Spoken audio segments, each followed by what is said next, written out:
see info, et lapsed on, et siis oli nagu üliprobleem oli, suur probleem.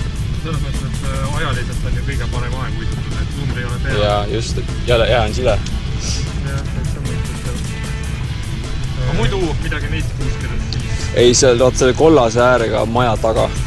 See, mis teisel pool on, teisel pool järve.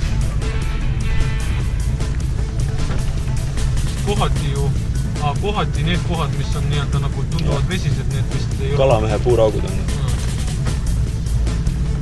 Aga eelmistel aastatel on, ütleme, ka käidud siin järve tiigi peal või? Uisutamas ja püüdmas, ja muidugi.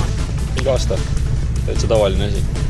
Võib-olla peab suttu ootama, et olla 150% kindel, et midagi